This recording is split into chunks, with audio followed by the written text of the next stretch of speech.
the first thing people notice is the silence. Not the normal kind, not the peaceful silence you hear before sunrise.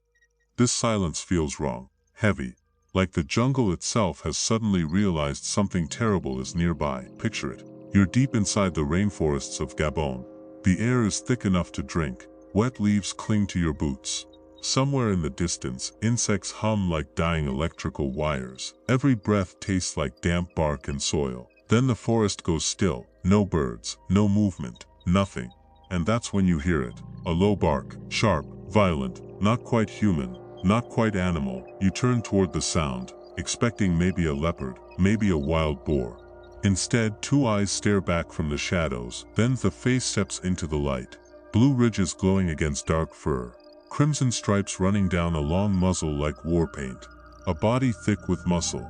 Teeth so large they almost look fake. A mandrill. Most people see photos of mandrills and think they look ridiculous. Almost cartoonish. Nature being playful. That's because photographs flatten them. Real life doesn't. In real life, standing a few feet away from an adult male mandrill feels like meeting something ancient. Something built from old instincts humans were never supposed to forget. And here's the terrifying part. Mandrills know exactly how intimidating they are. Mandrills are the largest monkeys on Earth. Full-grown alpha males can weigh more than 70 pounds, but weight doesn't explain them properly. It's the density that shocks people. Their bodies aren't soft or lanky like smaller monkeys. They're compact, thick, built like fighters. Every part of them serves a purpose. Those oversized canine teeth, they can reach over 2 inches long, longer than some big cats. The jaw muscles behind them are powerful enough to split fruit shells, crack hard roots, and tear through flesh when threatened. And the colors, those impossible colors. Scientists believe the vivid blue and red skin on a male mandrill's face acts as a biological signal. The brighter the colors, the stronger and healthier the male. In other words, nature designed them to advertise dominance. Think about that. Most predators hide. Mandrills assault themselves. Their appearance isn't camouflage, it's psychological warfare.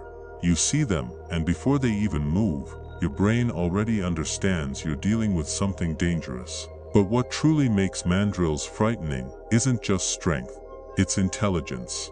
Because unlike many predators, mandrills don't operate only on instinct. They calculate social rank, alliances, fear, submission. They remember faces, they monitor weakness, and sometimes, they test boundaries. Researchers studying wild mandrills in Central Africa have described moments where entire troops suddenly surrounded observation teams in near silence. Not attacking, just watching. Hundreds of eyes, dozens of bodies moving through trees with impossible coordination. One primatologist admitted the experience triggered a primal panic. He couldn't explain logically. Because somewhere deep inside the human brain, there's a hardwired fear of things that resemble us, but aren't us. Now imagine walking into that territory alone. In 1999, wildlife photographer Carl Ammon described a tense encounter while tracking primates through dense forest in Cameroon. He heard crashing branches ahead and expected gorillas. Instead, a massive mandrill male emerged from the undergrowth. The animal didn't flee. That's what disturbed him. Most wild animals avoid humans when possible. This mandrill stood its ground. It stared. Then it opened its mouth. If you've never seen a threat display from a mandrill, count yourself lucky. They don't just bare teeth, they explode. Lips peel back. The jaw opens impossibly wide. Thick canines shine white against dark gums. They slam the ground, shake branches, bark with enough force to echo through the forest. It's not random aggression. It's intimidation perfected through millions of years of evolution. And it works. Because when Carl Ammon described that moment later, he didn't focus on the size of the animal. He focused on the feeling. He said the mandrill looked at him with complete certainty. Not fear, not curiosity. Certainty, like the forest already belonged to it. What if that's the real reason mandrills unsettle people? Not because they're monsters, but because they act like something that remembers humans are just animals too. Mandrills' society is brutal. Troops can number in the hundreds, sometimes even over 1,000 individuals moving through the rainforest like a living storm front. But inside that society, Everything revolves around dominance. Alpha males fight viciously for control.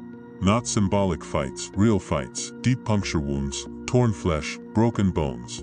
When two males clash, they launch forward with terrifying speed, slamming into each other while snapping those massive jaws inches from the opponent's face. The winner earns breeding rights. The loser sometimes disappears, and here's something that rarely gets mentioned. Mandrills don't simply inherit authority, they psychologically enforce it. Lower-ranking individuals constantly monitor the moods of dominant males. One wrong glance, one poorly timed movement, one challenge to hierarchy, violence, instantly. There's an unsettling familiarity to it. You can almost see echoes of human behavior in them. Politics, power struggles, social manipulation. That similarity makes people deeply uncomfortable. Because every time we look into a mandrill's face, we're forced to confront how thin the line really is between civilization and primal dominance. But the most terrifying thing about mandrills might be their unpredictability. Leopards hunt, crocodiles ambush. You can study patterns. Drills are different. They can seem calm one second and erupt with aggression the next. Caretakers in zoos have learned this the hard way. In 2006, a European zookeeper suffered severe injuries after entering a mandrill enclosure during what should have been a routine feeding procedure. Witnesses said the dominant male appeared relaxed beforehand, then something shifted. No warning, the mandrill charged. The attack lasted seconds. That's all it takes, seconds. People underestimate primates because they associate them with human expressions. A tilted head feels curious. A stare feels emotional. But wild primates aren't humans wearing animal bodies. They're intelligent survival machines operating under rules we barely understand. And when aggression activates, it activates completely. There's no hesitation, no moral pause, just force. Now imagine hearing that sound outside your tent. A bark, then another, closer. Researchers camping near mandrill territories have described nights where troops moved around them in darkness, branches cracking overhead while unseen animals vocalized from every direction. One field assistant recalled waking up to heavy breathing just outside camp. Not growling, breathing, slow, measured. He shined a flashlight toward the sound and caught reflective eyes staring back from less than 10 feet away. The animal didn't retreat immediately. It watched him first. That tiny detail changes everything. Predators usually decide quickly, attack or flee, but highly intelligent primates observe. And being observed by something powerful enough to kill you creates a very specific kind of fear. The kind that crawls under your skin, because deep down, humans understand what it means to be studied. Mandrills also possess one of the most advanced sensory awareness systems among monkeys. Their eyesight is exceptional in dim forest light. Their hearing detects subtle movement through dense vegetation. Their sense of smell helps identify territory, reproductive status, and social information invisible to humans. The rainforest isn't chaos to a mandrill, it's data. Every snapped twig means something. Every scent trail tells a story. Every scent signals danger. That when humans enter their environment, mandrills often know long before humans realize they're being watched. And honestly, that's a horrifying thought. Right now, somewhere in the forests of equatorial Africa, troops of mandrills are moving almost invisibly beneath the canopy. Entire societies operating beyond human sight. Hundreds of muscular primates slipping through darkness while the jungle swallows every trace of them. You'd never know they were there, until you did. There's another reason mandrills disturb people. Their faces. Not because they're ugly. Because they're expressive. Too expressive. Humans are wired to read faces instinctively. Happiness, rage, fear, threat. But mandrills exist inside a strange psychological valley where their expressions feel familiar yet alien at the same time. A human smile calms us. A mandrill's exposed teeth can mean violence. Their stare can feel eerily human one second, and completely predatory the next. That mismatch confuses the brain. And confused fear often becomes stronger fear. Horror filmmakers understand this instinctively. That's why distorted human faces are so effective in horror. Mandrills naturally trigger that reaction. They look close enough to us that we recognize emotion, but far enough away that every emotion feels wrong. In some parts of Central Africa, local stories describe mandrills as forest enforcers, creatures tied to bad luck, territorial spirits, or warnings from the jungle itself. Now, scientifically speaking, mandrills aren't supernatural, but folklore doesn't emerge from nowhere. Legends usually grow around emotional truth, and emotional truth is simple.